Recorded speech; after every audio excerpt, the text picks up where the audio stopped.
but I'm the former director of the Center for Real Estate. Pass the baton over to Professor Greg here, who is doing an amazing job, by the way. So at any point at this time, because it's 7 o'clock, and this is going to be a couple hours, feel free to just interject with questions.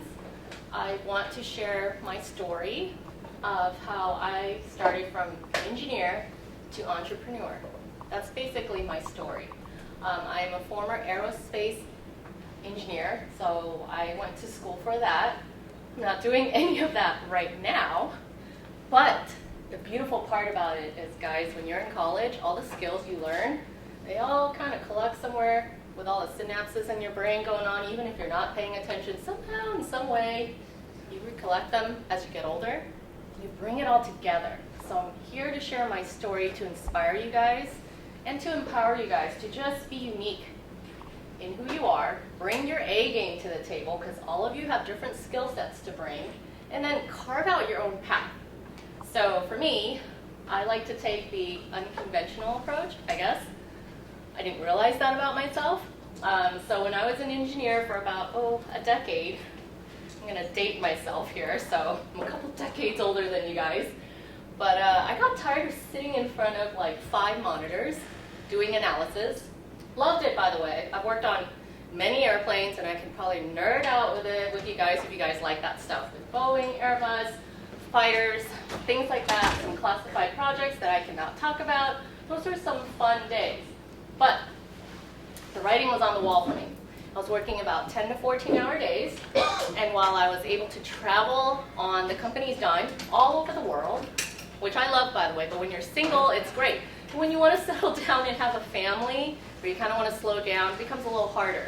So in my group, I was always, not always, but usually I was the youngest one, and a lot of them were older and had families, and so there was a project, let's just say someone had to fly out to France within 24 hours. That would fall upon me, because everyone was like, oh my gosh, I got kids in school, I got this and that, and I loved it. So I would just live in my backpack, so to speak, and then go work. Go to France for a week, get to eat fine food, wine, come back, and then continue on. But then I started thinking, well, shoot, I like to travel, but more on my schedule. So for those of you, I'm kind of curious, do you guys like traveling, or are you guys more about, okay, I see a lot of nodding, so that's good. So that was more of what sparked my interest in kind of exploring other options. And I was sitting at my computer one day, and then I got a call from my dad, who was very ill, needed to go to the hospital, so I called 911 for him. And that's kind of what hit me as well, with the writing on the wall of, I can't do this forever, it's not sustainable. And then my dad's health, and I thought, well, shit, that's going to be me one day. I apologize for cussing, now that's recorded. But it's going to be me one day, right? Where I won't have the health that I have in my 20s or 30s. What am I going to do? Am I just going to sit in my cubicle forever with no windows, working on cool things that sometimes I can't talk about?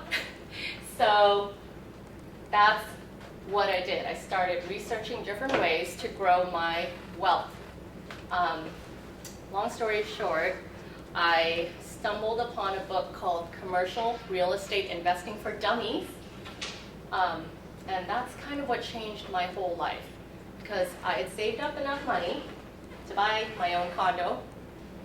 But then I thought, how do I do it again? And then how do I keep investing? I don't like stocks, I don't like options. Back then, beginning of cryptocurrency, and I was like, I don't know about that. So I thought, what else is tangible? I don't want to do life-term insurance or other things. So investing in real estate was something that spoke to me. So after reading that book, I decided to hound on the author who wrote it, because I felt like, when I was reading it, it felt like we were at a coffee shop and he was just teaching me, just the way he wrote it. His name's Peter Harris, and he was my mentor, and now he's basically a friend, family friend to this day. So he taught me most of that, and so I bought my first 6-unit property in San Diego. That forever changed my life, guys, because while I was working 40 plus hours, I had $300 per month coming in from my 6-unit property. Now I know $300 might not be a lot, but this came in like clockwork. That's where I started. I'll never forget that, because that's literally where I started, with my own blood, sweat, and tears. And I thought, hey, if I can go to sleep, still work this, so I'm making money, right, as an engineer, I've got this coming in, how do I change it to be where this becomes maybe $3,000 a month? What's that going to be like? And maybe I can slowly reduce the 40-hour work weeks. So, not realizing I was slowly becoming an entrepreneur, that's eventually what I ended up doing. I bought this, and then I continued on. And what Professor Greg has kind of probably spoke about many times already and has taught you guys is that it's not all about just advertising and sales, right? Marketing is more than that. And when you are presenting yourself into the world, even today, you are creating your own brand. What are you saying about yourself to others outside? So, this was like learning marketing 101 for me, was branding. So my personal branding, I think I'm going to draw it right here. I'm going to say it's you, because I don't like the word me. But what I realize is this, guys. With personal branding, there are many spokes to the wheel. Okay? So Greg touched on it really quickly on that. I actually have a book. Never thought in a million years I'd write a book. Published it in 2022. You can buy it on Amazon. It's called Create Wealth. And it gives you all the steps I took to buy this and to multiply it to bring in way more zeros that I do now, where I was able to eliminate that. So my book talks about those steps, 12 steps I've outlined. Yes, sir. Does your book incorporate a lot of information from the first book you read? Oh, it's only one book. It's the same one. If you already bought it, I only have one book. Or you're talking about the commercial real estate investing for dummies? That one? It does not, because it's different. I recommend reading both. I actually have a books list. If you are interested in that, I think I might have sent it to you for a different class I guest lectured at, and I can ask him to send you guys the link. For that book, the Commercial Real Estate Investing for Dummies, my mentor goes through all the different types you can invest in. So you can invest in industrial warehouses, office space, malls, things like that. For me, I chose apartment complexes. So my book is more niche specific. So that's my book on Amazon, and if you like it, I appreciate the nice review. If you don't like it, don't give me a bad review. Just pass it along to someone else or recycle it, okay? So that's one aspect. This is the most recent, I guess, spoke to the wheel of personal branding here, right? The other part is networking. I did not realize this was also marketing, because like I just said, how you present yourself to the world is how they're going to see you. So I started joining professional real estate associations locally. I used to live in San Diego. So, what? Did you used to live there too? My brother lives there. Oh, okay. And back then, Google wasn't as prevalent, I guess, or the search engine wasn't as savvy. I don't even think it was around yet, actually. But anyways, it was harder to find groups that way. But you guys can find that. There's even meetup.com. Local organizations all exist in the OC because it's like one of the biggest real estate hubs in the country, in my opinion. So it's easy to find. Anyways, the idea is you start marketing yourself out there. Who are you? It's really the most important question. So have you guys been taught how to give an elevator speech? Anyone? Anyone? Yes? Not yet. Not yet? Maybe? Yeah? Okay. I'll sum it up in a nutshell so I can spare the ones who have learned it already. an elevator speech or pitch, the reason why it's called an elevator in there, is because imagine you're going up on an elevator ride with your future employer. You want to pitch yourself to get a job with that boss. That's all the time you have, going up maybe 1 or 2 floors in that elevator ride. So that's how it came about. So it means it needs to be short, sweet, succinct. It needs to tell me who you are, what the heck can you offer, and how are you going to like bring the company forward? How are you going to be that special strength, that asset to the group, right? So how are you going to present yourself? That's through networking. And then you get to practice in this realm. You practice a lot. I'm an introvert by nature. Sometimes I can be an extrovert depending on the mood. So it's hard to talk to people sometimes. So my tip that I normally give my students is that for those who are introverts, make it a goal in your head. You don't have to share with anyone.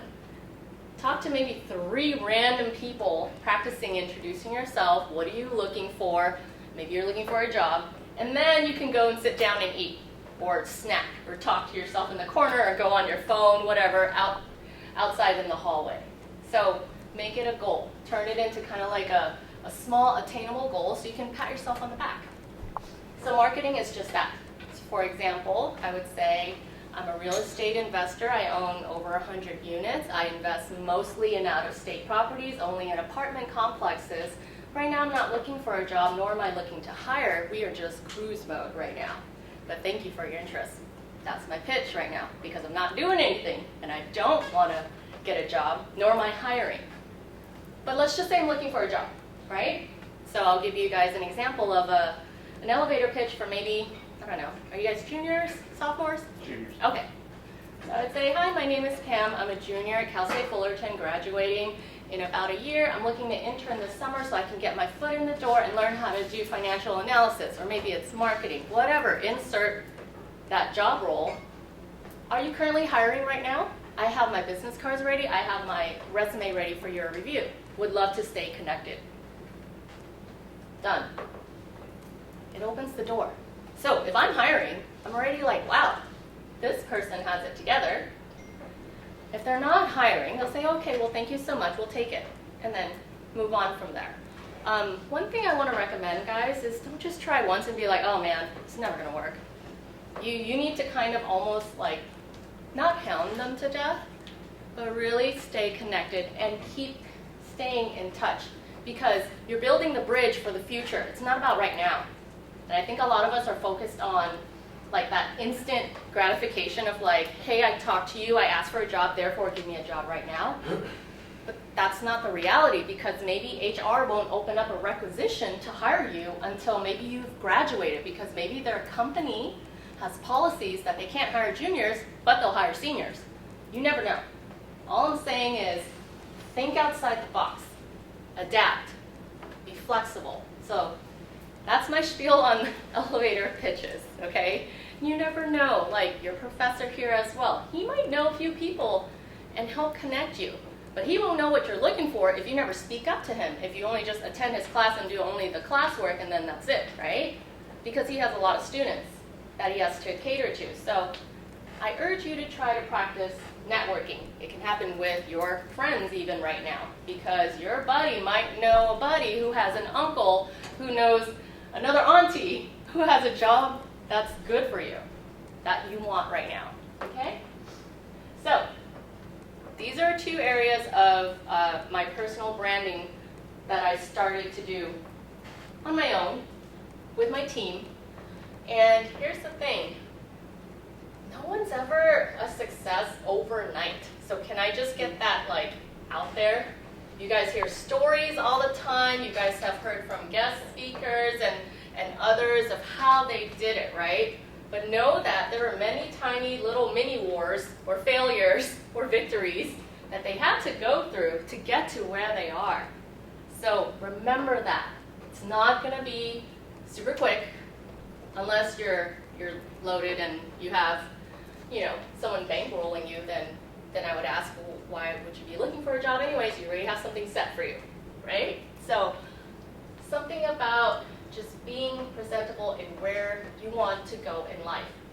Now, some of you may not even know what you want to do, so I'm kind of curious, just taking a poll here, because the last time I guest lectured was a different audience. So for this class, are you guys planning to be like marketing majors at all, or go into marketing? Anyone? No? Maybe you? Okay, maybe? I'm curious, what about the rest of you? What do you guys want to do? Yes, sir. I want to open up my own CPA firm. Okay, that's pretty good. Anyone else? Yeah? The original idea was to be a mortgage broker, but through taking this class, maybe real estate and marketing. Okay. All right, I'm gonna write CPA, real estate. I'll shorten it to RE. And there was someone over. Yes, sir. The personal financial planning. I'm sorry. Personal financial planning. Ah, okay. So you want to be kind of like a certified financial advisor. Certified financial planner. Yeah. Yeah. Okay, so that falls under, advising. And you have to be certified for that. Okay. Anyone else? I'm kind of curious. I'm gonna take over like a family business. That's wonderful. Like what? Inherit? Or? No, like yeah, and I guess inherit. Oh, that's awesome. Okay, so what kind of It's- family business? Well, you... it's like two. It's construction, and then the other one is foster care. I'm sorry? Construction? Construction and foster care, but I'm gonna do like the financial side. Were you in the other class? I forget. No. Oh, okay. There was someone else who was telling me about like they're going to take over a construction business from their dad too. That's pretty cool. Okay. Okay. But you said you wanted to do construction. Yeah, like bust out the business or something. Back there. I want to start my own cartoon company. Like you mean like animation? No, like tuning. Like, Oh, I thought you said cartoon. no, cartoon. Like Cartoon. Tuning cars. Got it. I'm so sorry. You'll have to forgive me. I have kids, and so obviously my first thought was like, oh, cartoons, like, you know. Cartoon. Got it. All right. By that. Automotive industry. Okay, so I'll do auto. Okay. Anyone else? How about from this side? Start walking over. Medical devices. Medical device sales. Okay. Anyone here? Usually starting like a clothing line. Fashion. Okay, I love it. Medical device sales. Let's do fashion. Anyone else want to add to the list? Curious. Any takers? No? Okay. All right, so I love this. So all of you here, I guess you guys are required to take marketing so that you know the basics of the ins and outs of business 101 basically, right? On whether you work for a company or you own your own business like I do as an entrepreneur. So all this, all in common, the most common thing is you, right? So we're going to add more to this wheel of who you are. Now, for those who mentioned like having a CPA firm or maybe mortgage, real estate, what, you know, you're still deciding, that's fine, financial advisor, usually, and probably construction and auto tuning as well. You guys have to get certified in some sort of level, some sort of licensing, right? Guess what? That also falls under marketing because if let's pretend, well, I am a real tax preparer, but let's pretend that I'm a tax preparer with no certification. Who are you going to hire? Someone who's certified or someone who's like, I'm just learning the ropes right now, but I'm going to practice on your hard-earned cash? It depends. It depends. Yeah. If you're trying to save money. Trying to save money, and if you feel like your training is better than the training they already have. Ah. Or if you need to train them a different way. Got it. Fair enough. So, but to me, I think having the proper licensing helps out. And certifications, because you stand out. And you're right, it actually depends. Because if you're going to be your own entrepreneur, and you have your own clientele already, maybe you don't need to. But I can assure you, if you are a tax preparer or you're planning, I forget who mentioned the CPA firm. Was it you? No? Well, sorry. Yeah, some of them. you're gonna need to go through some rigorous testing for the state of California, and then you're gonna have to have continuing education. So for me, I'm an enrolled agent as well, in addition to owning my own business as a real estate investor. Some of you guys may be wondering, why the hell would she want to do more work? Being an entrepreneur is way more work than this, than the 40-hour work week or more. But I will tell you what the biggest pro is. I busted my butt, worked really hard for a long time before I got to this level right now. And we're talking about nearly a decade, to where I now call the shots on my own schedule. I can cruise if I want. Basically, today's schedule was only coming here to guest lecture, and after this I'm actually going to Disneyland with a couple friends. We'll call it a night. That's it. I have my kids, so my main focus is being a mom, but we travel when we want to travel, and how we want to travel as well. So, it's a lot of hard work up front. Like I said, no one becomes an overnight success. It takes time to get there.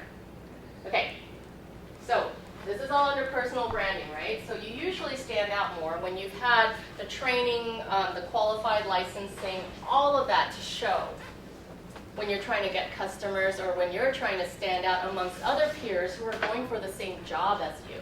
Because the company that's trying to hire you, they don't want to spend extra money to train you. You have to think of it from a business perspective. So if I stand for, I don't know, Procter & Gamble, that's one of the big companies. I'm going to segue a little bit. Does anyone know what Procter & Gamble does? They Okay. manufacture deodorant and laundry detergent and soaps. They are, Coffee makers, typewriters, microwave, We talked about it briefly. irons. good. So you guys have talked about it. They are like one of the top competitors of Amazon for consumer goods. All of that is consumer goods. So They're like Kirkland.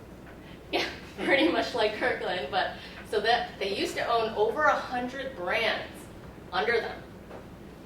So imagine all the different marketing strategies, but now they've reduced to, I believe it's like 65 now. And the number one product that's like making them bank is Pampers. So I know none of you are probably parents yet, but I am, and I am so grateful they developed Pampers. But that makes, apparently those diapers, that product line makes the most money.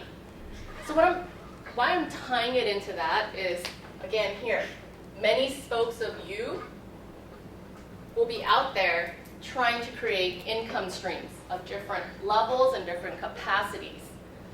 That's how I learned from my personal branding. And then you kind of shift and form, and maybe you become more efficient. You drop some lines that don't work, and or you bring in new avenue streams, right? So I want to put that out there is if you guys have learned that big companies do that, and they pivot, and they adapt to the economy, why wouldn't you, right?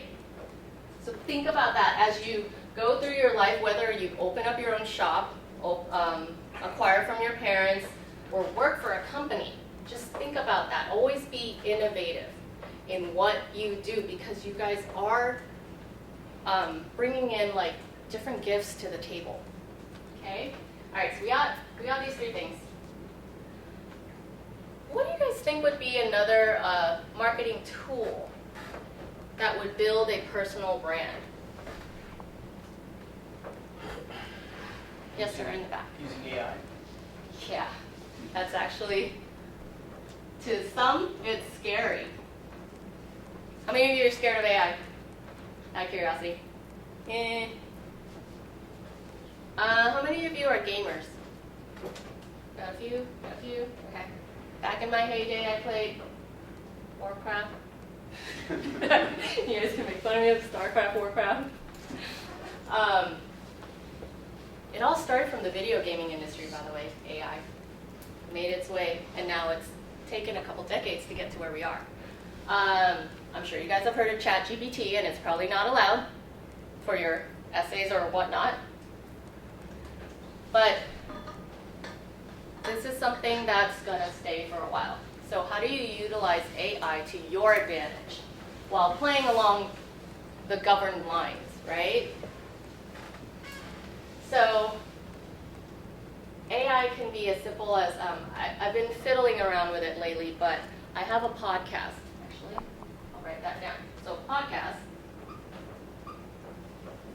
I have a podcast which is basically a modern version of a radio.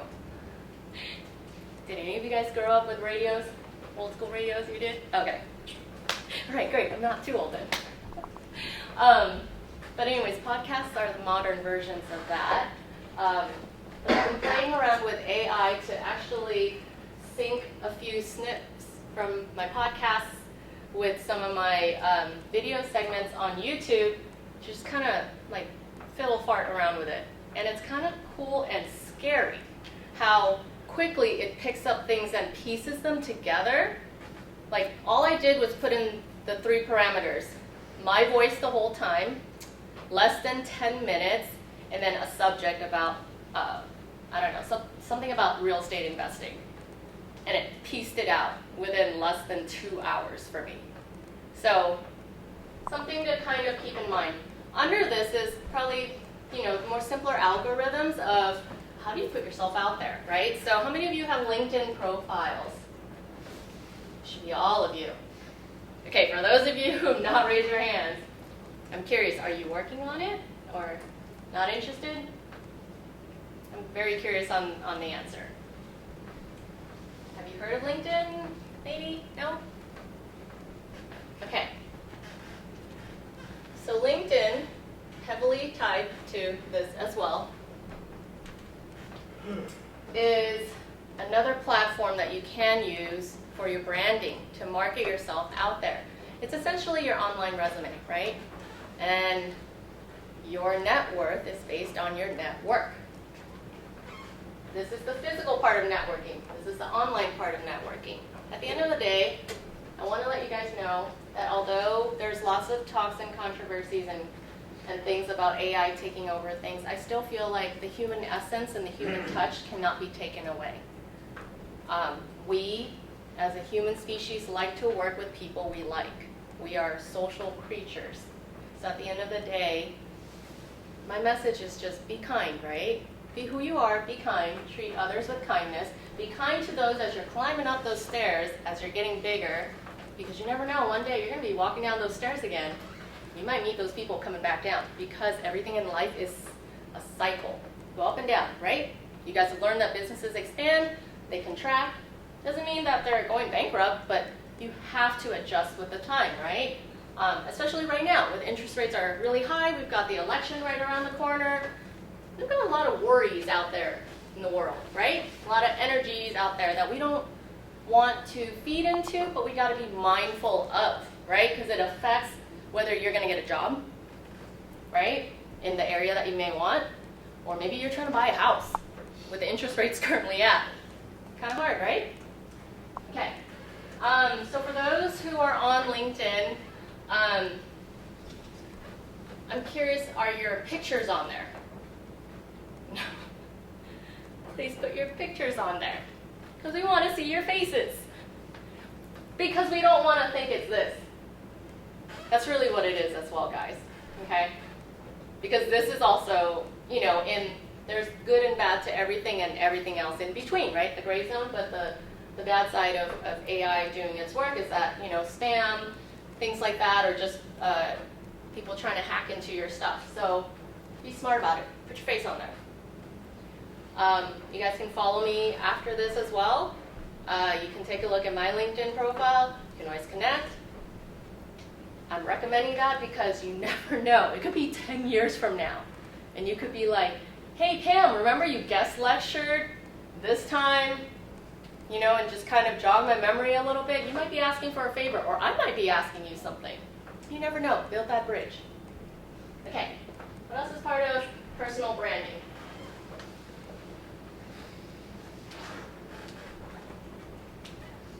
Social media. Yep. So I'll put that under here. Social media includes LinkedIn, IG, TikTok, Facebook. I know you guys probably don't use Facebook.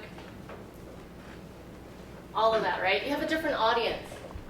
I guess that's what I'm trying to say. So be smart about that. So when you're working for a company and they're hiring you to be perhaps a social media marketing manager, you need to know your audience. What if you're a CPA company and most of your clientele are over the age of 50? You don't have anyone under the age of 50. Would you be marketing on TikTok? I wouldn't. It would be secondary, right? You have to start thinking. And that's kind of what I want to plant the seed for you guys, is just being creative in your thoughts. And having a reason why, explaining why. You could do all of it, but I would not put my money on TikTok to make money, right? So you want to spend advertising money on a platform that would probably yield more users who would want to learn from you and your products and services. Okay, I have one spot left. Anybody want to take a guess? For your personal branding? Who you know or what your experiences have been? So your network is who you know, that's really good. Your experience, I'm going to call it your essence. Your personality, right? Like I said, I'm more of an introvert usually. That's okay. I'm not going to be everyone's cup of tea. Neither are you. And that's okay. But what makes you different from others when you come to that group? So this all helps with marketing my business. This one came last, the book.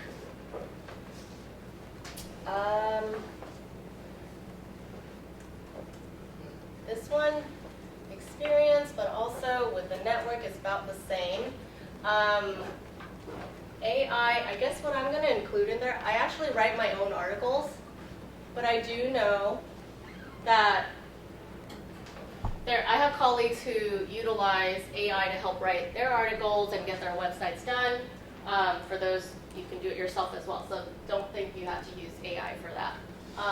But your website is also another tool, right? So on my website, I actually have two websites. The first one is called letsgocreatewealth.com. It's simply made for that. Let's go create wealth. Literally free articles, information, all the books I've ever read that helped me to become financially independent, things I did, articles written by my colleagues in the industry, because like I said, being an entrepreneur, you're not really doing this all yourself. Your personal branding comes in a team, right? And you have to build your A team. I call it the A team. So I have letsgocreatewealth.com, but then I also have my name, pamscamardo.com. I'm currently in the process of trying to merge it together.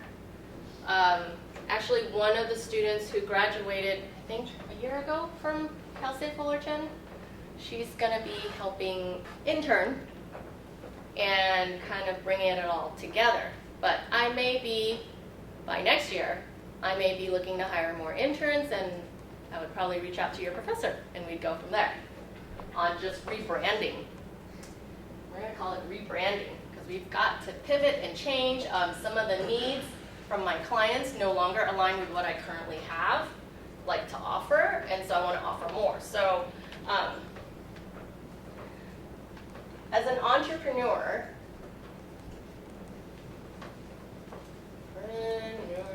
okay, I'm a real estate investor. I'm an enrolled agent. Does anyone know what that means, being an enrolled agent? So it's kind of like a CPA, but for, I can translate for the federal tax code. So we're pretty much similar. CPAs are only state specific, I'm federal specific.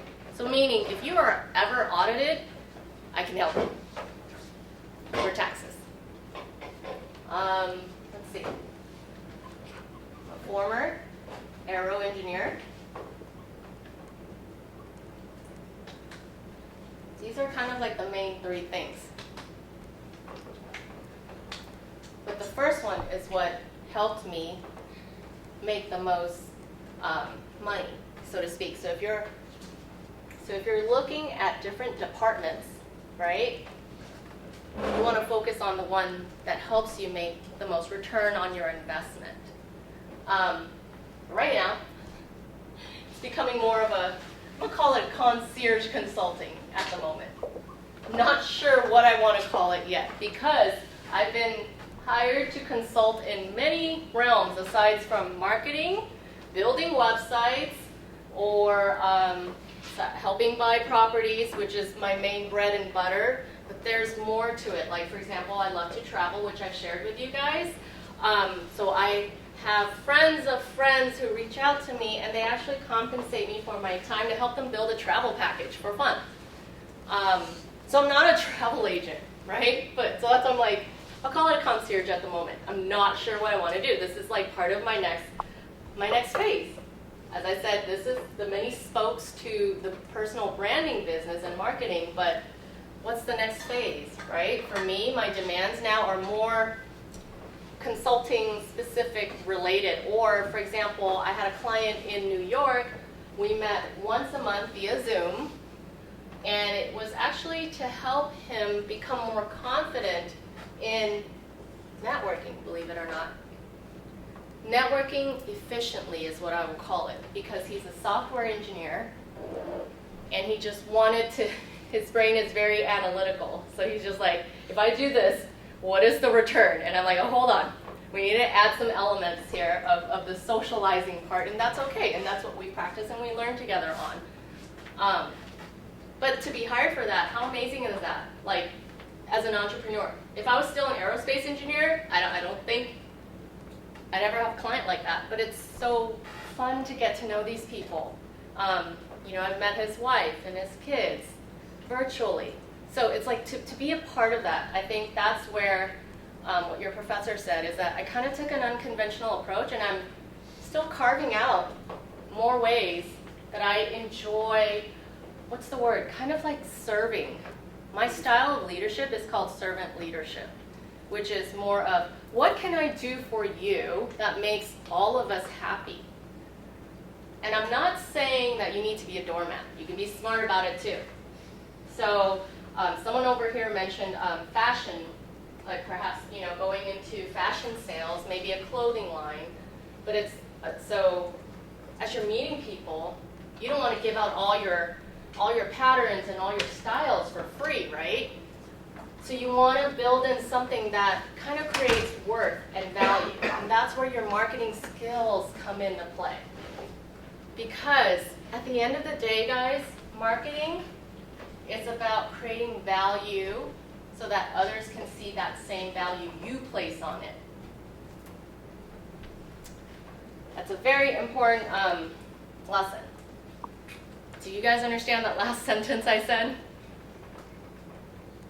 For example, this is a Starbucks Hawaii mug. I collect these. Starbucks and their marketing has worked on me. They've placed a lot of value on these. So whenever I travel around the world, these are my little mementos. Like I kind of bring them back. It reminds me of how I got where I got, again, my job, right? And how I'm thankful to be able to have the funds to travel. And then I remember the stories of what I did. This one is a Hawaii one.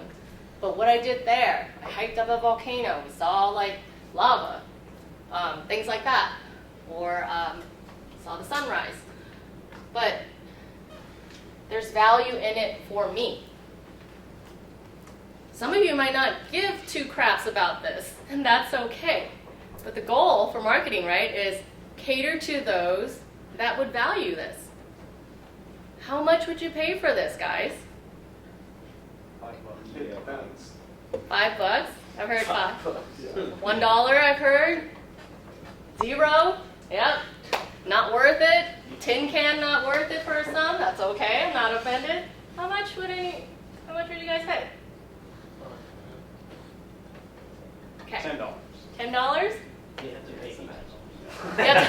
I'm sorry, what? They have to pay me. Ah, they gotta pay you to get it. Okay. So See, I guess to me, I find value in it a lot. So I actually use my Starbucks points for it. So I guess it is kind of free. Though when you think about it, I've paid for, that tells you how many times I've paid for a latte or a coffee there. Yes. Technically, for Starbucks points, if you use that on that, you spend roughly a couple $100 for that one item. Ooh, so I got ripped off. Essentially, yeah. But that's the value in it, right? Because I don't care. I got my Hawaiian mug. So yeah, probably $100. Actually, I thought I did a conversion, a points conversion, and it was worth about $20. So either way, I overpaid. Yeah. But some people, like you guys have mentioned, I'd have to pay you to buy it, right? Like that means you could care less. That's okay. But you might care more about cars over there, Mr. Auto Tuner, right? Probably want your dyno system set up, things like that. Wrenches and things that I could care less about, I could kick around for you. So it's the same idea, right? So we place value on certain things. And the key is, how do we get people to place value on you? That's really what it is, guys. This is where personal branding comes into play. And the only way this will work is being true to yourself. Because you guys have your little spidey senses that you can sniff out a fake one right away. So you have to be authentic. Be who you are. Don't be ashamed about yourself. That's really what it is, guys. The message is that you create the value in yourself first and foremost. And I'm not saying be arrogant and egotistical. That's totally different here, okay? What I'm saying is you must believe in yourself first. Because we can tell right away when you're talking. I mean, you guys can tell that. When you're talking to people, you can tell right away if someone's totally posing, I guess, right? Or faking it. It's the same idea in the business world. So be true to yourself first and foremost. Know what your strengths are. What is your mission? What are you trying to achieve in this lifetime, or maybe just in 1 year right here? And create your brand. So my brand, just from the little tidbits that I've shared, I like Starbucks apparently, I like to travel, and I like to overpay for the Starbucks mugs. Who do you guys think my clientele is? Just based off all I shared right here. Like age ranges. Mid-20s. Mid-20s, okay. Why though? Because we're the ones that are usually using AI most in like social media. And like, cause a lot of my Instagram reels are like, invest in real estate or drop shipping and all that stuff. Fair enough. Anyone else over here? What do you guys think the age range is for my clients? Yes, sir. Like millennials. Millennials? Fair enough. Yeah, I think that's a good one. Anyone else? You're pointing? He was raising his hand. Oh, I'm sorry. Yeah. Teens, mid-20s, basically most potential in youth. Okay, so we've got, I gotta write this down.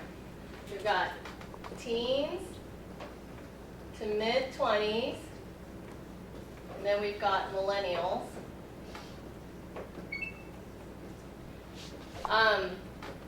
For those who are you guys aware of like the age range for millennials? And I'm not, I just want to make sure we're all in the same boat. Okay. I think you guys are right. So, here's some fun facts. Most of my teens to mid-20s clients come from TikTok and IG, Instagram. Funny story, I had to learn what a DM was. That was a couple years ago, not today. But I still remember asking my social media manager who graduated from Cal Poly Pomona, who was probably around your age at the time, and she just started cracking up, and I was like, yep, we are there. I am embarrassing myself. Because I had someone say, check out whatever, I don't know, the word DM. I just remember that. I'm like, all right, I'll never forget it again. But anyways, so most of my business comes from there, surprisingly. Now for the millennials, you guys want to guess where I get my business? The book. Book, that's one of them. That's really good, actually. Yep. The podcast Mm-hmm. and LinkedIn. Maybe the websites too. And that. Yep. You guys are right. this too, actually.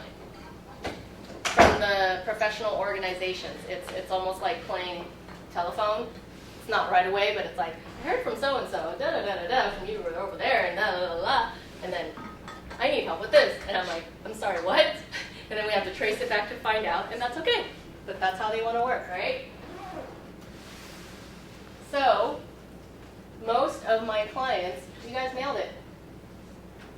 You guys are very smart. So just looking at that, would you think I should invest more time into this realm to try to pick up more of the teens and the mid-20s? There's no right or wrong answer. I'm just totally throwing this out there. Just looking at the facts. Do you think so? Why do you think so? Because they're the ones that kind of starting out and like moving their way into them having, I guess, more funds or, you know, like more means. Mm-hmm. The other age group is already kind of like established and coming out of that, so then you can't really target them because they already have what they need. In They're at their capacity, right? Yeah. Beautifully said. I saw a couple hands over here. Anyone want to chime in? Okay. So what he said, did you guys hear over there? Basically, you guys are the next generation. So continue on investing more money to the next generation because you guys are just slowly growing into it. And you guys will have funds to be able to afford my services or my company's services to help you with whatever you need. And for those who are already tapping into all the different spokes to reach me and my team, they may be already tapped out, as in they're just trying to cruise, or maybe they're at capacity and they're just diversifying their portfolio, and that's okay too. So the reason why I want to show all of this to you guys is that if you notice, it's not just one thing that makes marketing and entrepreneurship a success. There are a lot of different elements at play here. Forgot to add, I guess, where would I put this? I'm a Forbes writer, Forbes contributor. That was one of the things I worked hard to get into. It took me about 2-3 years. So it's one of the spokes. Can someone elaborate why it's important to become a writer with a Forbes council? First off, for marketing purposes, Forbes is a pretty well-known name, right? So Forbes is a very reputable company, medium, news outlet, right? They vet their people that they accept into their council. So that took a lot of time to get to that level. And I think I've written a couple articles. I forget how many. But that helps what? That helps elevate your brand, right? You're building it. And like you guys have probably heard, Rome wasn't built in one day, right? Your branding is not going to be built in one day. This was in, 2022? This was in 2020. So these are the more recent things for me. The rest came before. Well, AI is fairly new, but I'm not talking about the AI part, but social media was already on there. So I just want to kind of give you guys an idea of like, this was not haphazardly done. There were steps. It's like peeling an onion. Do any of you like to cook? Yeah? Okay. Do you like good food? Maybe? Yeah? We all do, right? So an onion, right? You're peeling each layer on your branding. That's really what marketing and branding is all about. Who you are as an essence. Each peel is something else about you that's going to connect with your audience, the general population, to bring them to your business. So maybe you mentioned you wanted to be a mortgage broker, but maybe you might go into real estate. Well, let's just assume you decided mortgage broker, right? So number one thing I would say, let's focus on that, right? You got this, and you've got social media, that will help you as you're building your, you're getting your education, that's like your diploma and everything in that arena, right? And that's how you start. Maybe 10 years or less than 10 years afterwards, you write a book. So it's things like that I want you guys to think about. Any questions so far before I jump to another concept that I wanted to share on? Yes, sir. Yeah, so what points did you have when you first started? What Like, what points? did you focus on? Like, Yeah, so that's a really good question. I focused on number 1 was my network. Number 2, my experience. And like basically my experience through being myself. So after I bought my 6 units, I challenged myself. I thought, okay, let's buy maybe an extra unit more than 6. So 6 plus 1, making it 7, right? Let's do that year after year. So 6, 7, 8, 9. I was doing that to myself. I ended up, so the first year I got this. The second year I got an 8 unit. Then I went to 16 units. So I never really followed my linear scale because let's be real, guys, apartment complexes aren't built always that way, right? so would you sell your first 6 units to buy the 8, or you kept everything? I've kept everything. So you had 6, and then you bought 8 more, Mhm. and 16. Okay. And it was through my network of raising capital. So why don't you tell them how you bought your first 6 unit? Okay. So how I bought it was through partnerships, meaning I shared ownership. There's a total of 3 of us in on the deal because I did not have enough money to buy it all on my own. How much was it? I was just about to write it down. I knew someone was going to ask. It was, for the sake of rounding numbers, I think it was like $417,000. But this is back then. I know. Oh, man. I know. So. This was back then. 750 grand. Nowadays, I'm sure this gets you a toilet or a wall or something, right? Yeah, pretty much.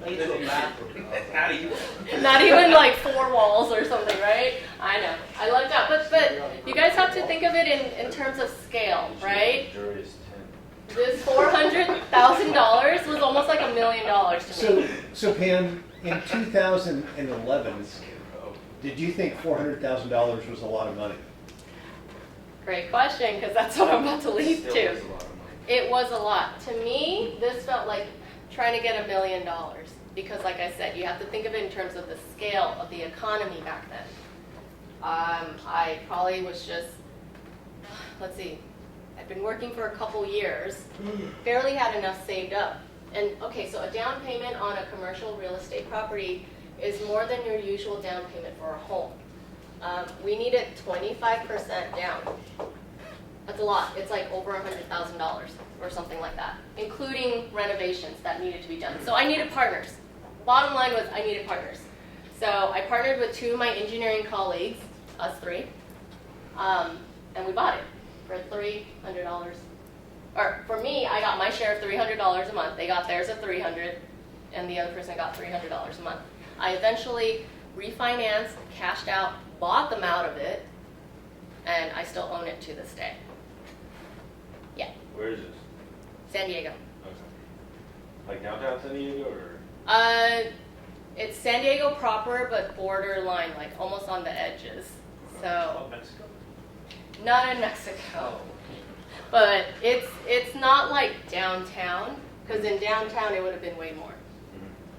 But also this was, remember in 2011, after the big subprime crash, this was a REO, meaning real estate owned. The bank owned it. Their business is not in owning properties. They wanted to kick it out. Someone please take it. So I lucked out with that deal. But the story behind it is I looked at nearly, was it a couple hundred listings before I landed this deal. Again, the real story is this. Everyone always hears the success part, but we often forget to think about how many times did I fall on my butt before I got this deal? How many no's did I get? I got a lot of no's for a bank to lend me money for this because I had zero experience, right? I'm an aerospace engineer. Usually the first question the mortgage broker or lender would ask was, what the heck are you doing in this realm or in this industry? Go continue making airplanes. That was very common. And sometimes you just have to prove people wrong, right? And I was just honest about it. I said, look, I understand your concern, but here's my game plan. Here's what I want to do. I have 3 partners in on this deal. We're each bringing in this amount. You can do our financial checks. They have to do their checks and balances, right? And then I told the mortgage lender at the time, I said, I plan to buy them out in 2 years. So I'm going to refinance you out anyways. I was honest. I was upfront. So I'm like, you can go ahead and sell the deed. Make your money in the mortgage side of the world. I don't care. But I'm going to buy everyone out anyways. I was pretty upfront and honest. So eventually one person said yes. Yeah.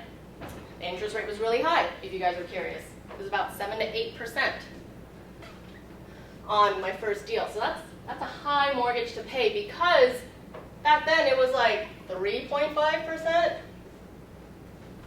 But I had to take a hit because I was a newbie, had no track record, needed to prove to the world. And sometimes you guys have to do that, right? You know you're going to be successful. Or maybe you don't know, but you have the passion and the tenacity and the perseverance. You're going to prove them wrong. But sometimes you just have to start a little higher. And that's okay on the interest rate. So that's how I got started with it. And I liked it so much. After I cashed them out, guess what? Those 2 partners, they still invest with me to this day. They came back again a couple of years later. Well, one has continued with me since then, every deal. The other one a couple of years later was like, I'm ready to throw down. And we're talking about more than 6 figures now. So what I'm saying is this. Your success will not be right away sometimes, and that's okay because what you are building is trust. And for someone to believe in your brand, someone to believe in you, someone to believe in your company, so like why would I go to XYZ CPA company, or why would I go to a construction company or a clothing line company over any other one? That's for you to figure out. What makes you unique, right? The sooner you figure that out, the sooner you build that trust. That trust comes from networking. Who you are. Do you commit to the job? Do you say and do what you're going to do? That goes more widespread than anything, right? Word of mouth is the best thing. And your reputation will precede you. So you might think someone might not be looking, but they'll come out. So yeah. Any other questions about that 6-unit deal that helped launch the essence of who I am to this day? Over there. Do you mind sharing like what your income was like at the time? I'm trying to think. It's been so long ago. Well, I had an engineering salary. Give me a second. I'm like going way back. As an intern, I made about $56K a year as an intern. So I guess full-time, let's just say double that. Maybe nearly 100 back then. Yeah, nearly. I don't know if it was exactly, I really don't remember. I just know that going this route has more than surpassed it, more than enough times. Okay, I'll go to the one on the back, or the auto. Did you help design, totally off topic, did you design the 737? No, I did 787s though. 787s? But I did have friends doing 737s, so yeah. Cool question. I mean, that, like, I worked up in Seattle and in Seal Beach as well, so it was really fun. I love airplanes. Cool. Yes. You mentioned earlier that you had a mentor. How important do you think it is for someone to have a mentor? And what are the questions that you asked your mentor that helped you succeed? Ooh, that's a really good question. Okay, this is my opinion. I believe you should have a mentor in whatever path you want to go into. Think about it this way. You've got a doctor for your illnesses. They are your mentors, if you want to look at it that way, right? They're like, please stop drinking too much before you become an addict, right? Or something, right? Or they're there to guide you of like, hello, you have a stomach ache or an ulcer because you ate too many like spicy dishes, right? They're like your mentor for your health. You've got coaches for those who play sports, right? Soccer, basketball, they're your mentors too. You've got your professors. They're essentially your mentors too, teaching you the technical stuff, right? The things that you really will need when you step outside into the real world, so to speak. So why wouldn't you have one for your dream job or your dream goal of being financially independent, right? So that's where my opinion comes in of just like, yes. And what were the questions? Oh my gosh, I hounded him for everything. How did you do it? When did you do it? Help me buy my first property. So he was instrumental in helping me with this one. I mean, you can do it by yourself. I don't see anything, like you can skin the cat in multiple ways. Not that I'm endorsing hurting animals, but just slicing the pie. You can approach it in many ways, right? I chose having a mentor because I wanted to avoid some of the common stumbling blocks, right? That's the point of having a mentor, is that they're going to guide you. They're not going to solve it for you because you have to put in the work. And fun fact, did you know that mentorships or coaching or whatever you guys have heard, whether they like from your gurus or whatever the advertisements where they're like, hey, sign up with us, you know, get the best mentor, VIP, one-on-one, whatever, like over 50% of the people fail. Do you guys know why? Because they don't even try. It's that. They don't try. Did you hear what he said? It's not the mentor to do it for you. They're there to show you the way. But you end up not doing the work, even though it's right in front of you. So, and I get it. Sometimes things happen in life. So, yeah, that's a really good question. I asked him everything. And to this day, we're like friends. So, yeah. Do you think that like with the rise of like social media and stuff in 2024, that there's a lot of like fake mentorship programs and stuff like that? Because like I've seen them like where people like on Reddit will talk about certain like programs and look, oh, it's just general information and stuff like that.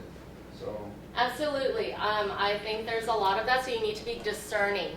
And you guys are in college here at Cal State Fullerton, which means you are smarter than some of the other population, and you are more discerning, right? Because you're able to think critically, analyze, and if your spidey senses, I'll call them your spidey senses, it's really your gut feeling. Your intuition says, something isn't right about it. It probably isn't. However, if you're more a skeptical person already, where you think everyone in the world is out to get you, then I'm going to challenge you to shift your attitude, shift your mindset, right? But to your point, you have to be careful. I also, when I started off networking, went to a bunch of those seminars where so-and-so was like San Diego's best or whatever, because I lived in San Diego at the time. And I thought, okay, let me go listen to what this guy has to say. Turns out he was just breadcrumbing. Do you guys know what breadcrumbing is? Giving the smallest bit of attention, and then one person feeds off of that and keeps trying to get back into that relationship Right. or discussion. Yeah, so breadcrumbing, usually it's used commonly with like partnerships, romantic partnerships, where there's, it's just you give just a little for them to stay hooked with you, which is very unhealthy, right? In a healthy dynamic, you should never do that. But anyway, so like what you said, they'll like drop tiny little nuggets just to keep you hooked just enough. But you're really not getting any information, only to get you to sign up for the next class. And I promise you're going to get more. Then you sign up for the next class, and you might get another little nugget, then you keep going. So that's breadcrumbing. It's very common. They do that because they want to keep you hooked for as long as possible, but you never really achieve your goals. So at some point, you need to decide for yourself if A, you're going to get a mentor, B, you need to determine what kind of mentor do you want. Do you want one-on-one? Do you want a group setting? Do you want a mix of both? Do you want a workshop? Do you want to spend like maybe a year investing in this, where you go every month or every weekend? Or do you just want like one shot over the weekend? I've learned everything. I'm ready to run out.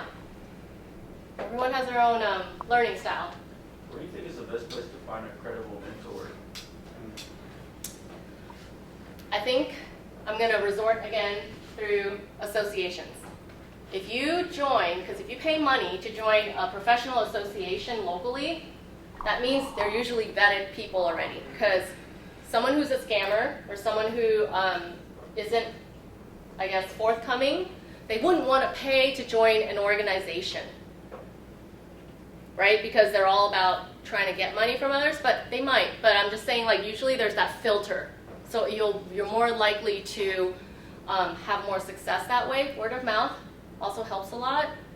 I refer a lot of students who ask for mentorships to my former mentor, because bless his heart, he loves what he does. I'm more like, I think, more of the concierge. I like a little bit of excitement, sprinkle of like different things, but he will walk you through all the fundamentals. I'm good with that after a couple times.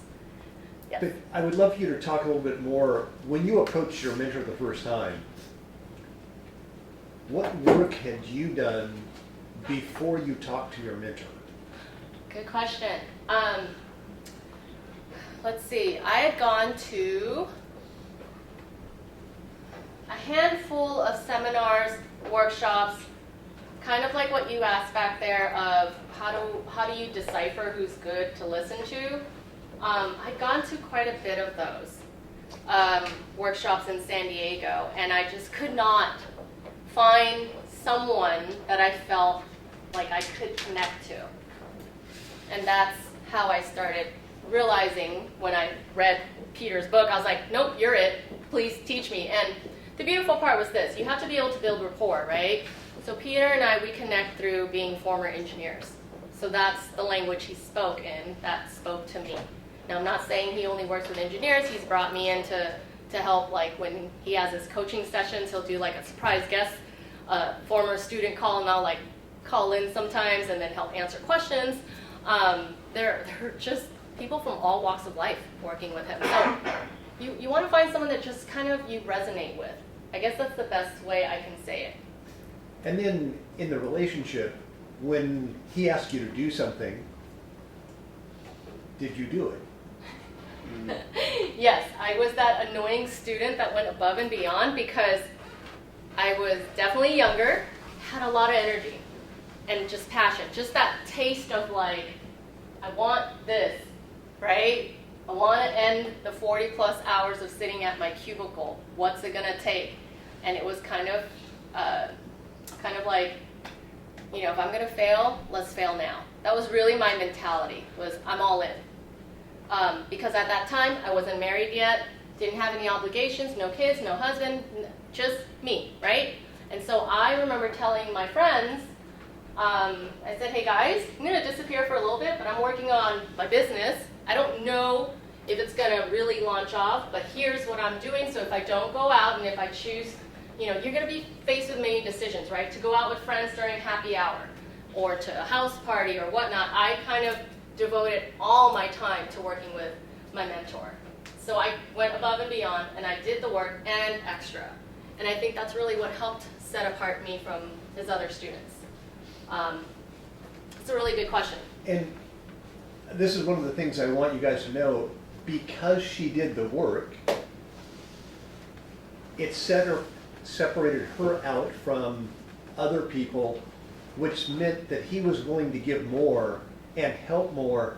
So he went above and beyond because he could see she was serious about what was doing. And in a mentoring relationship, you've got to have a two-way street.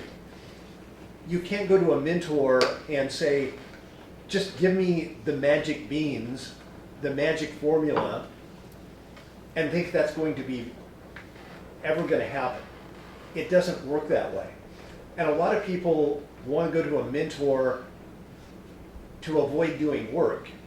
And that's not what a mentor is about. A mentor is going to make you work harder, stretch you, make you think about all the things you don't want to think about and wish you didn't have to think about.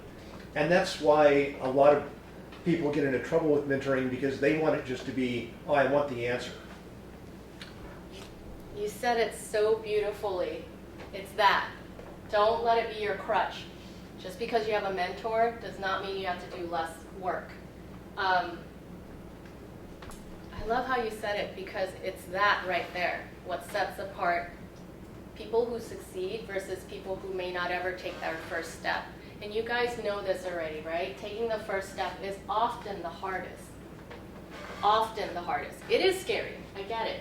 I understand. One of the other common questions I get asked all the time is, do I get scared with every negotiation I do and every deal?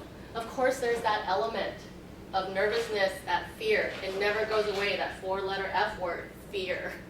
It never goes away. But it's how you manage it. I'd asked this in the other class, so for this class I'm going to ask the same thing. Did you guys see Inside Out 2? The movie? You saw it? Okay, it's really cute. I know it's probably more for kids, but as an adult, I cried through it. It was really good and cathartic. The idea was there was this emotion called anxiety. And the message was teaching to the audience was just that you're going to go through life, go through all phases, your first heartbreak, maybe you got into a car accident or you failed something, but anxiety will always be with you in your noggin. How do you manage it?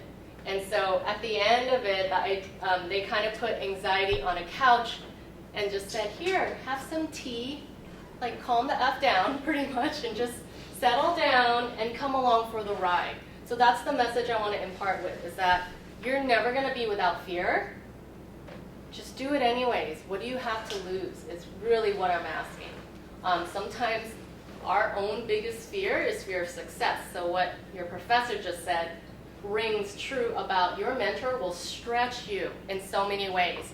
And so I remember one of my first lessons with Peter, it was more about mindset, more about the attitude. He was really just kind of gauging how successful I'd be as a student probably. And I remember telling him, I was like, Peter, I've got no freaking money. I come from immigrant parents. I'm paying their mortgage along with my own mortgage. How the heck am I going to succeed in this world, but I want to reduce my 40-hour work week, but still live happily ever after, so to speak, with my dream, right? And so he encouraged me to stretch my thinking. He said, okay, so if you're thinking like that, could it possibly be that you have a fear of being successful? And that's what got me to pause for a bit. And I thought, maybe, because I was so scared. Because he said, right now, we're not even in a deal, but you're worried. Your anxiety's going on and on and on about all that you don't have and don't have lined up. Well, we don't have a deal yet. So will you ever have everything lined up? And that was his message. No, not everything will line up 100%. And the second part is, you need to stretch. So he helped me stretch my mindset first and foremost. You also touched on another thing, Professor Greg.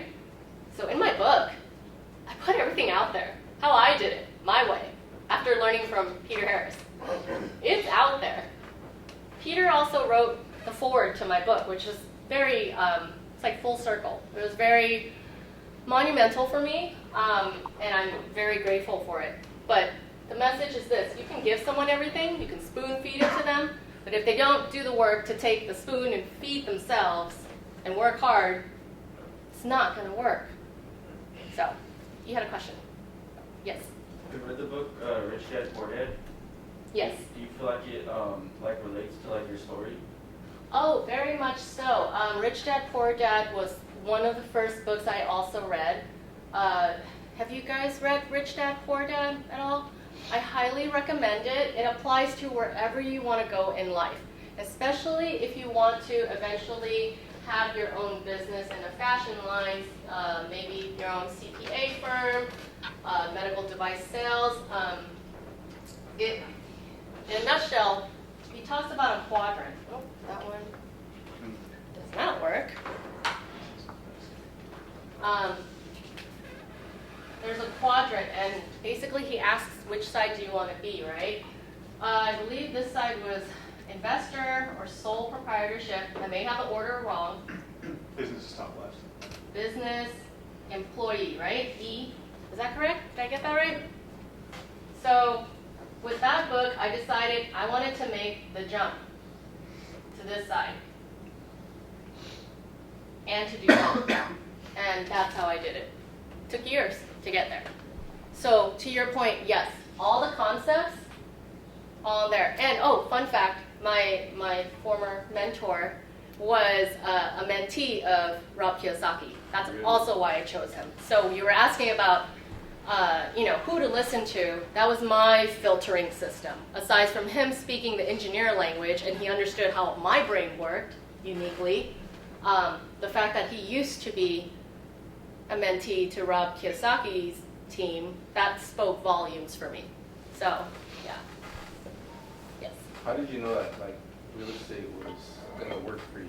And was that you said you had your mentor, right? He's trying to stretch you, but was that initial purchase or investment scarier than your purchases you make now? Okay. So that's a multiple part question. So I'll answer the last one first. Okay, so the Was- reason why I'm asking is obviously we're the in class and we're starting, right? Yeah. So to see, if obviously the first purchase is always the scariest. Correct. So to me, it was very scary, but I think it was a lot of growth coming into it. So I mentioned like the mindset change, right? So it was very scary, but if you're asking if, let's see, some of the bigger properties that I purchased, if they were just as scary, the one that comes to mind quickly right now was it was a 24 unit, but it was also, I call it one of the unicorns because it's called a non-recourse loan property. What that means in a nutshell is all the loans that you'll ever have in your life, usually when you buy a home, it's called a recourse loan, meaning they'll come after you and your whole clan, right? If you don't pay. If you don't pay that mortgage, they're coming after you. A non-recourse loan is hard to get, very hard to get. It comes from having a good track record and your reputation, your branding. And so I call it one of my unicorn properties to be able to get that. That was scary as crap as well because we all have imposter syndrome to a certain extent. But we have to also give ourselves the grace of just like, yeah, we should be scared because this is how humans evolved, right? So that's why I have a hard time answering it because it's like, is it the same level of fear? Probably not, but each deal has its own set of factors that come in that could make it pretty scary. So for that 24 unit unicorn deal, the stakes were higher. So we're talking in like millions, right? So this I bought for $400,000. That other one was millions. So it was a little scary in that regard of like, I needed to really be on top of my A game and really, alleviate my investors' questions as well, because they're putting in a lot of their money, right? And I'm sorry, I only answered one part of your question. What was the other question again that you had? Or did I answer it all? Yeah, I think you answered it all. Okay. Yes. I have a question, but it might be considered controversial. Okay, let's have at it. Do you believe in God? And if you do, how important did it play on your journey to success? Oh, okay. I appreciate your prefacing that. So not to really get too deep into that, I'm more spiritual. How about that? I do believe there's something higher out there. At that time, though, I was not religious. So in regards to whether that played a role, I don't think it did as much, if at all. But nowadays, I'm more into that. Meaning, probably because I'm less desperate. I think that's probably a key factor in it as well, right? Because when you're starting off and you've got nothing, you don't have a track record, you just want to land that deal, but you want to land a good deal. You don't want to just land on any deal, right? You're probably more, I want to say probably more desperate, right? Because that's where your passion comes in. Because you just want it so bad. You want to taste it. But nowadays, I'm more cautious. That's not to say that I was always successful. So that's a very interesting question. It's a journey. I'll put it that way. I'm more spiritual with how I approach things now. So I can read people faster, meaning what I like to tell people is this. If I come into an acquisition merger negotiation meeting and I just don't get a good vibe, I'm out. I don't even question my gut feel anymore. I was a trained scientist, so I didn't really believe in that stuff. But now it's just more of like, I listen to that intuition. And oftentimes it's right. It saves you from something troubling. So, yeah, I hope I answered that I tried to be delicate about that manner, just so that I don't offend anyone. It's a good question, by the way. And if you are, if you guys are religious in what you do, obviously you already bring it into every aspect of your life. By all means, continue to do so, is what I really want to say. Listen, pray about it if you need to, whatever you want to do. Yeah. But also let the numbers talk to you. It's a balance, right, guys? Right? You want to have that logical side, but you want to have that intuitive side. So you got to find that balance. But how will you know when it's the right balance? I think that's where a lot of you guys get stuck on, and it's called analysis paralysis. I've been there. Sometimes I'm still there, so I get it. You don't want to keep analyzing a deal over and over again, because you know why? That's a fear of stepping forward. It's a fear of success. And that's something that my mentor also stretched me out from.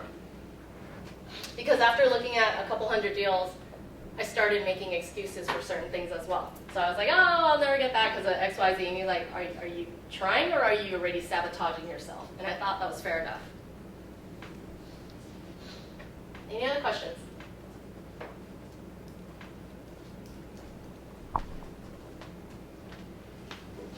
So out of curiosity in here, how many of you want to work for a corporate America first?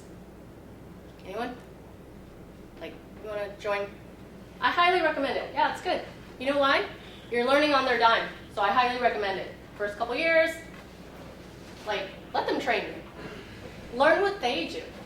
Then apply that to your own business. Does that make sense? Yeah. So let's see.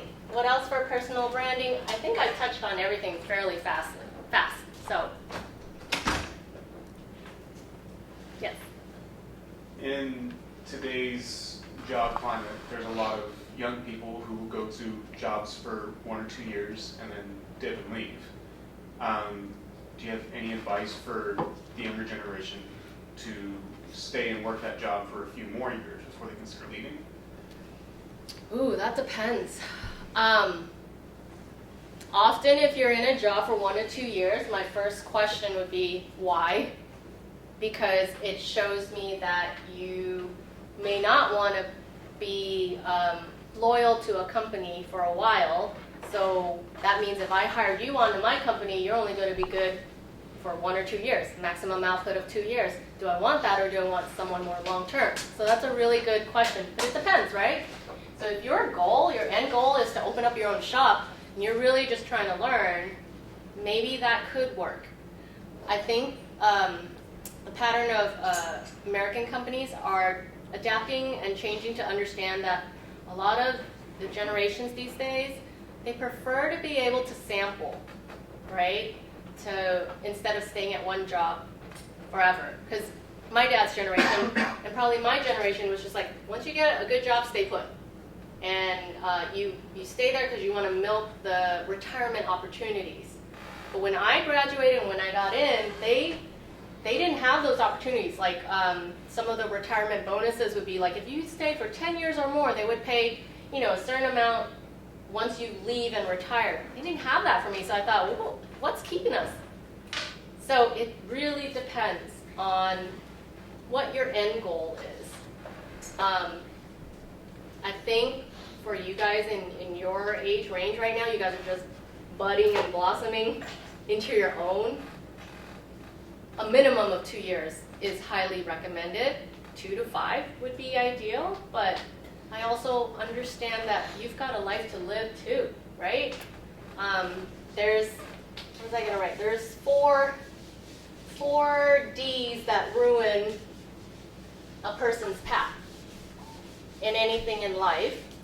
And what I wanted to share, this will cause you to divert plans.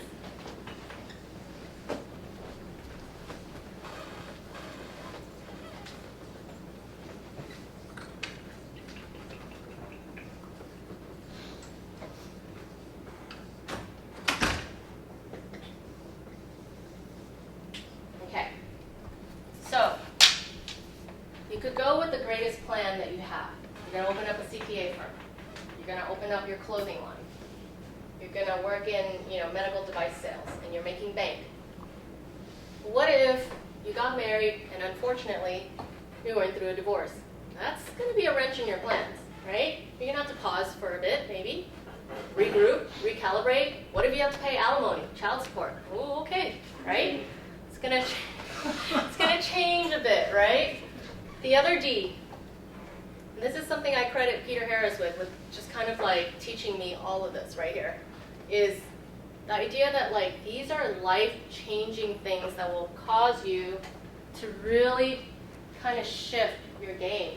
Sometimes there's a death in a family. So for example, one of the properties I bought, I lucked out with the price, but I did feel bad of how it happened. It was because the seller's sister passed away from a long-term illness, long-term disease.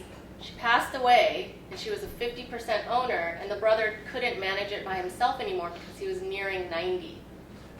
So they needed to liquidate ASAP. I happened to find one of the deals, lucked out, got a good deal on it, but those things will happen in your life, right? We are all not immune to death or disease. The other thing is called deferred maintenance. This is probably more in line with my work. If you plan on being in real estate, because you're eventually gonna buy a house, probably, right? Unless the housing market is this terrible forever, but I doubt it. Deferred maintenance will eat you up alive. What if you have to fix that roof that costs like $25,000? You're gonna dip into your savings, right? So, or maybe like a tree fell because of some wild Californian storm that hardly happens, but somehow it was so windy, one of the palm trees fell on, I don't know, your car, and also like your front door, and you have to fix it. So those are some things to consider in life. I don't know if you guys have ever heard this, but the only thing constant in life is change. And I'm sorry? And death and taxes. And death and taxes, that's constant for sure. But change, right? So you have to be able to adapt. So I shared with you guys in the simplest form my actual blueprint of my business. Everything else is all, I don't know, I want to call it fluff. But what I just shared with you guys was the meat of my business in a nutshell. And it brings together everything. If you cannot write your own business mission on a napkin or in simple terms to understand, how are you going to succeed, right? So that's something I want to kind of impart with you guys as well, is keep it simple. You got to be able to understand your own goals, let alone be able to explain it to others. And for me, when I do business with others, again, tying in perhaps more to spirituality, is that if I can't break bread with you, meaning if I can't have a nice meal with you and not feel normal, what is normal, but I guess feel comfortable about it, chances are I'm not going to trust doing a deal with you, right? There's a saying of if you can't break bread with someone, you probably shouldn't enter into a business decision with them, because you're putting a lot of your hard-earned money into it. Fun fact, I guess, or do you guys know the Golden Arches? Yeah. Yeah. Do you guys know what their main business is? Real estate. Yeah, right? Did you guys know that? It's not hamburgers. Golden Arches. What about Disney's real main branding and marketing? Do you guys know what Disney's is? Target audience would be children. And there's more. So Disney is entertainment for families of all ages. That's their bread and butter.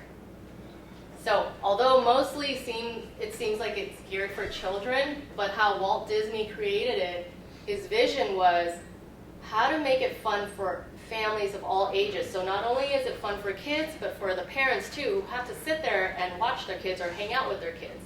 And then for some who grow into adulthood, or you might take a date to Disneyland or whatnot. But also, in regards to entertainment, it's not just about the Disneyland park. It's also about, you know, how they acquired Lucasfilms, Star Wars franchise, all this Disney Plus stuff, right? So that's something to think about, guys. A lot of things are on the surface, they look like it's just that, they're selling this, but it's really not. It's deeper than that. So as you kind of go through your own life, you're gonna see that. Just don't sell your soul, is all I ask. Don't sell your soul. Do the work like what your professor says. Do the work, ask the questions, work hard, and don't be afraid to take a couple stumbles. I know I did. Do you guys want to hear about some of the failures? Sure. I hope it'll inspire you to perhaps not self-loathe, right? Don't wallow in it. Don't have the victim mentality, right? You learn, you get up, dust your butt, get up and continue on. So after buying my 6th unit, at one point I was so happy. I was like, oh my gosh, let's do this again. I saw a deal in Arizona. I bought a 4-plex. I talk at length about this in my book and my podcast, but in a nutshell, it was this. To me, it was a failure because I made a choice to go into commercial real estate investing. And if you're in a commercial lane, you have to buy 5+ units. I diverged from my North Star. Buying a 4-plex was a residential realm. So I failed right there. And actually the deal, which was a hard lesson to learn, was that I put in so much more work and hours onto that 4-plex than I did for my 6 units. And that in itself was 6 units with 1 unit down that had to be remodeled. So that's my failure lesson of just don't just look at things at surface level of just, oh, it was $80,000. That's really what it was. And I had 4 partners, including myself in it, but I was like, oh my gosh, $80,000, that's way less than $400,000, right? I jumped on it, but boy, it took a while to get that one sold. So that was a failure in my terms, but I learned from it, and luckily when we sold it, we all didn't lose money, but for me, it was so stressful. I never worked as hard as I did to try to get that thing running off the ground.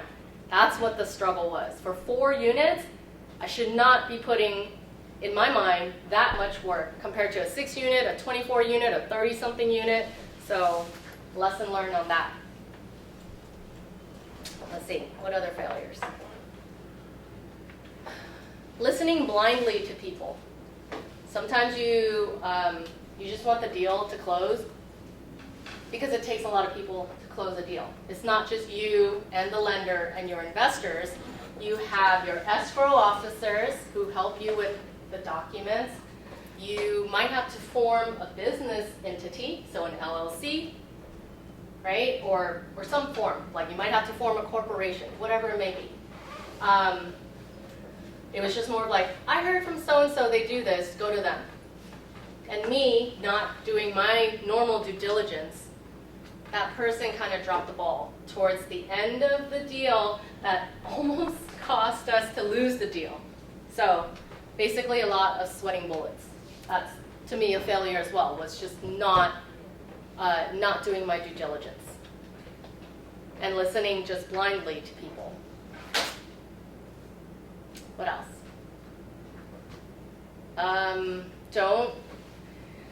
If it sounds too good to be true, you guys know this already. Most likely it's. Most likely it is. So, funny story about that. This was in Washington State. Someone had told someone, broker found me, and said, hey Cam, I've got a deal for you. Really good deal, good price. I don't remember what the price was, but I almost bought it, again, blindly, because of the price. And then my spidey senses was like, hey now, you better go fly up and take a look if it's there. Boy, am I glad I did that, because it was already burnt down.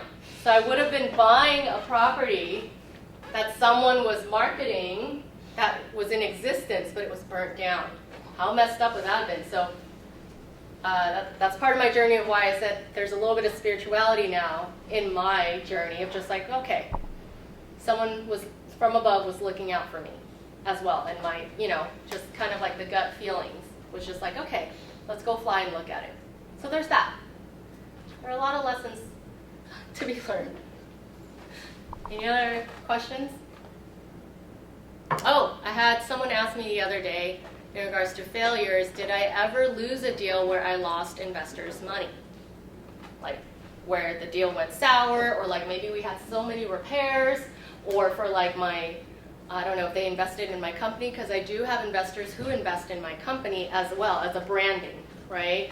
My business is TPK, and so as you guys saw, many spokes to the wheel, and so they invested money in my business to jumpstart it. So the question was, did I lose anyone's money? No. But there were times where I said, hey, I'm going to have to delay your payment, and I explained why. So that's how you turn something that could become a failure into something positive. It's who you are about it. I was upfront and honest. So what had happened was they invested in the business, but one of the properties needed more repair money than we anticipated. So there's a huge dip in that month. So you guys can, I guess, analyze it if that was a failure or not. To me, it probably would have been if I didn't say anything, and if I just kind of let it go. As in kind of, okay, I'm just going to blasé, not communicate with everyone, but I would have known.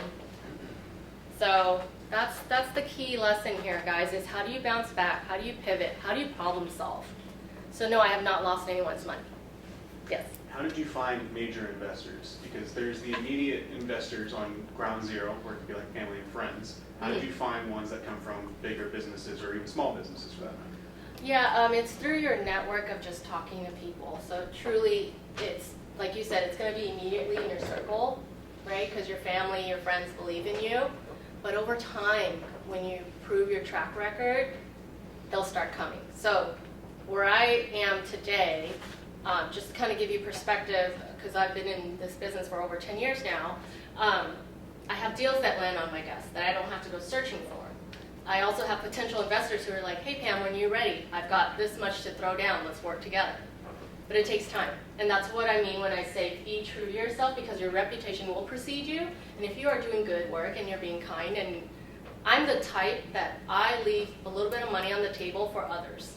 So when you come into a business deal, some people are very cutthroat. Like it's their last deal they're ever gonna make. But I like to think further. And you're gonna be faced with this decision many times in your career, even in a simple conference room or a meeting. You have to take a step back and think, do I want to build the bridge, or do I want to be cutthroat with them, right? So I'm more the type of like, I'll leave some. I'll take less, but let's give a good faith honor here. So hope that answers your question. But I know there's some people, some gurus out there who teach you like you got to be cutthroat, take every penny. It's up to you. I personally, I like to leave a little bit for everyone, because chances are they'll want to work again with me, and you want to build that rapport, you guys. Like, that's the key thing. That's the human essence that I'm talking about that won't disappear. Because if I like working with you, chances are you're going to get my next deal. So if I like, I forget, someone over here was talking about perhaps fashion line, clothing line. Let's just say, like, I really like her style of clothing, and she's also like a kind business owner who just caters to her customers. Chances are she's won me as a customer. I'm going to keep going to her. Why would I go anywhere else, right? And you guys have learned from the big like business companies that have shifted through the years from wars and economic downturns and all of that. I'm very curious now. I'm going to turn the tables on you guys. What have you really found extremely insightful taking this class up until now that you've learned about marketing? I'm very curious. Honestly, the guest speakers. Well, that's good. The real life experience. Way to throw it back. Sorry, Professor. Yeah. The way you market yourself is going to kind of present your future outlook. Yeah. It's like if you have no confidence in yourself, then you're going to have no confidence in where you go. Right. But, and then to answer that further as well as, It's hard, right? Like the reality, it's hard. When you're just starting off, like I did not have the confidence level that I do now. But even then, like even when I go into a meeting room, do I know that everything's gonna go smoothly? No. But you just show up, right? You try your hardest. In the beginning, sure, it was hard. I mean, I made a major career shift from numbers to, what is this, a business owner? You know, so it was a lot of self-doubt going into it, but I'm glad I followed my heart. And I think that's something you guys want to keep in mind too, is where's your heart? Do you like what you're doing? Do you feel happy? Do you feel fulfilled? Is it meaningful? That's what's going to keep you going when the times are tough. Because let's be real, all businesses, you have to do some of the dirty work too that you may not like. For me, I hate doing paperwork, but that's part of it. But nowadays I can hire out. But you know, when you're first starting off, you're probably going to be stuck doing all the so-called hard grunt work, right? So just hang on in there, and you'll get there to where you want to be. So no one really answered my question. I was really curious, so that way Greg would know, like, what they like, or you know. Anyways. Sounds like they like anybody but me. No. Oh, you're good too. Yeah. I like how we work in groups in this class. There's been a couple occasions where we all like presented, and there was one time we did like what companies are doing to actually like outreach to the community, stuff like that. And some people just, you know, don't really care about that when they buy products, you know, like Apple products and stuff like that. So it's cool that we got to learn a little bit more about what, you know, these big companies are actually doing. I love that. So see, they do like what you're teaching.